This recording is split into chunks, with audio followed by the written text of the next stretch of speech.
La chute d'un prince, l'arrestation de Balthazar Ebang, la prison de Black Beach, un nom qui glace le sang en Guinée équatoriale. C'est là que les vagues s'écrasent contre les murs de la tristement célèbre prison, faisant écho au désespoir de ses détenus. Et le 25 octobre 2024, elle a accueilli un nouveau résident, Balthazar Ebang, le prince de Malabo, neveu du président à la poigne de fer, Teodoro Obiang Nguema. Ebang, habitué au luxe, s'est retrouvé dépouillé de ses voitures de luxe, de ses costumes de marque et de son aura d'intouchable. Il n'était plus qu'un homme en combinaison orange, confronté à des accusations qui ont ébranlé la nation entière. Les charges, détournement de fonds, abus de pouvoir, et un scandale si salace qu'il a fait rougir même les politiciens les plus endurcis. Les murmures ont commencé subtilement. Des rumeurs d'un disque dur, des centaines de vidéos. Puis, les vannes se sont ouvertes. Des images explicites d'Ebang avec un défilé de femmes, dont beaucoup liées aux plus hauts échelons du pouvoir, ont inondé Internet. Le neveu en téflon, semblait-il, était recouvert de quelque chose de bien plus scandaleux. Son arrestation a provoqué une onde de choc en Guinée équatoriale. Il ne s'agissait pas seulement de la chute d'un homme puissant. Il s'agissait de l'effondrement potentiel d'une dynastie, bâtie sur la richesse pétrolière et maintenue par un réseau de loyauté, de peur et, certains diraient, de quelque chose de bien plus sinistre. Le neveu intouchable, l'ascension au pouvoir de Balthazar Ebang. Balthazar Ebang est né avec une cuillère en argent dans la bouche. Son oncle, Teodoro Obiang Nguema Mbasogo, avait pris le pouvoir lors d'un coup d'État sanglant en 1979, devenant le président au plus long règne au monde. Ebang, avec ses cheveux gominés, ses costumes sur mesure et son air d'ayant droit permanent, était l'incarnation même de l'élite princière qui profitait de la mainmise du régime sur les richesses pétrolières du pays. Il a été préparé au pouvoir, nommé directeur général de l'Agence nationale d'investigation financière, ANIF. Un poste qui, en termes plus simples, signifiait qu'il était responsable des caisses de l'État. Et il en a bien profité. Ebang menait une vie dont la plupart des Équato-Guinéens ne pouvaient que rêver. Des fêtes somptueuses sur des yachts, des jets privés l'emmenant vers des destinations exotiques. Il était intouchable, du moins, le pensait-il. La loi, semblait-il, était un jouet pour l'élite, quelque chose à plier et à briser à leur guise. Mais sous la surface de la richesse et du pouvoir, des murmures circulaient sur le côté obscur d'Ebang. Des histoires sur son arrogance, sa cruauté, son appétit insatiable pour le plaisir. Des murmures qui laissaient entendre quelque chose de pourri sous le vernis. 400 nuances de scandale, sexe, mensonges et vidéos. Le scandale a éclaté comme une tempête tropicale rapide et dévastateur. Plus de 400 vidéos. Ebang, la star de son propre thriller politique X, se livrant à des actes explicites avec un défilé de femmes. Certaines étaient consentantes, séduites par l'attrait du pouvoir et de la richesse. D'autres, murmurait-on, étaient contraintes, victimes d'un homme qui ne les considérait que comme des conquêtes. Mais ce n'est pas seulement le nombre de vidéos qui a choqué la nation. C'était l'identité des femmes impliquées, des épouses de hauts fonctionnaires, des proches du président lui-même. Le scandale avait déchiré le voile du secret qui enveloppait l'élite au pouvoir, exposant son hypocrisie et son mépris total pour le peuple même qu'elle prétendait servir.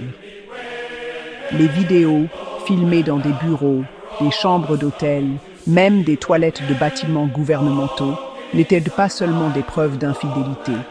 C'était une démonstration d'arrogance, un doigt d'honneur à la nation qui luttait sous le poids de la corruption et de la pauvreté. On chuchotait de l'Anganga, les arts sombres de la politique. Dans les villages, où les traditions ancestrales s'entremêlaient à la vie moderne, les murmures ont commencé. Ce n'était pas juste un scandale sexuel, disait-il. C'était de l'anganga, de la magie noire.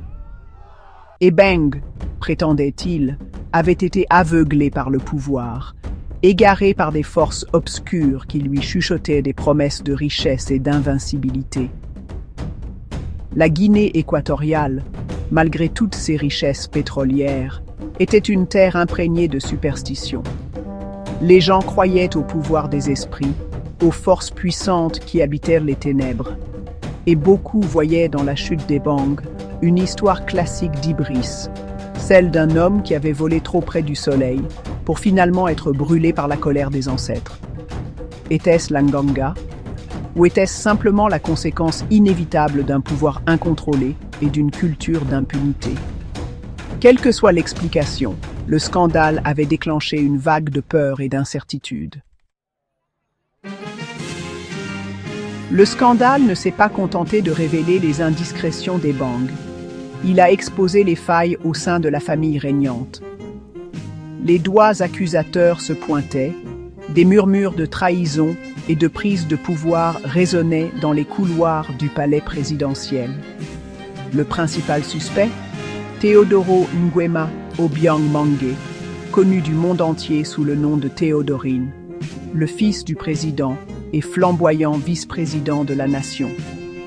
Connu pour son train de vie extravagant, notamment pour posséder le gant blanc emblématique de Michael Jackson, Théodorine était perçu par beaucoup comme un rival au trône de son père vieillissant.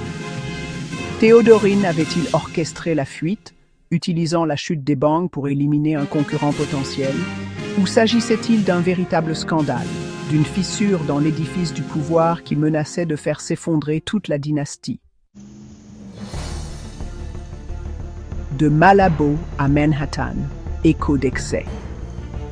L'histoire de Balthazar Ebeng s'est peut-être déroulée au cœur de l'Afrique centrale, mais ses échos ont résonné à travers les continents, atteignant les rives de Manhattan et le monde du magnate du hip-hop, Puff Daddy.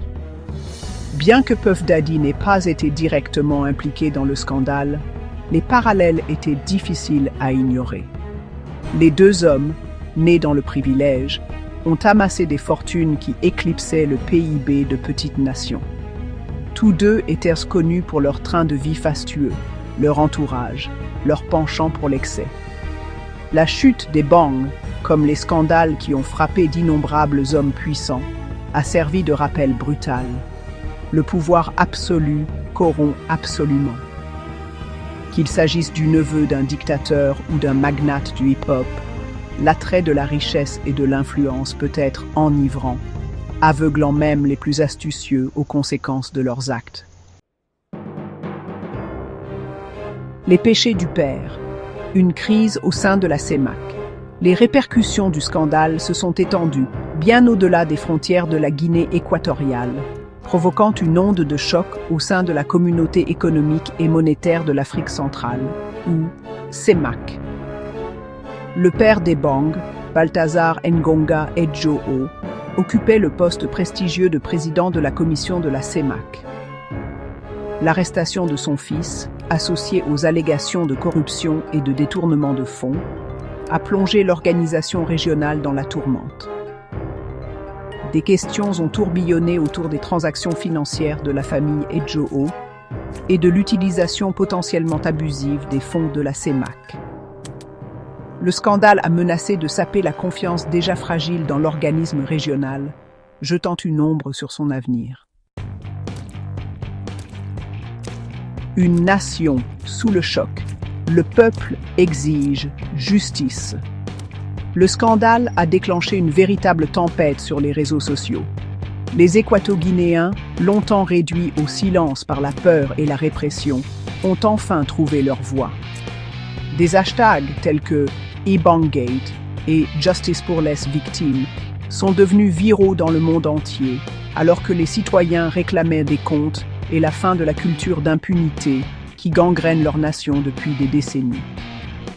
Des manifestations ont éclaté dans les rues de Malabo, la population exigeant des poursuites judiciaires contre Ebang et une enquête transparente sur l'implication du gouvernement. Le scandale est devenu un catalyseur, attisant les frustrations latentes concernant la corruption, les inégalités et le règne de fer du régime Obiang. L'héritage de la débauche. Quel avenir pour la Guinée équatoriale? Alors que la poussière retombe sur le scandale Obiang, une question persiste. Est-ce un tournant pour la Guinée équatoriale? Cela mènera-t-il à une véritable réforme, une rupture avec le cycle de la corruption et de la répression? Ou sera-t-il balayé sous le tapis, un autre chapitre dans la longue histoire d'impunité du pays? La réponse, comme toujours, appartient au peuple. Le scandale a éveillé une soif de changement, un désir ardent pour un avenir où le pouvoir est responsable et où justice est rendue. Reste à savoir si ce désir se traduira par un changement durable.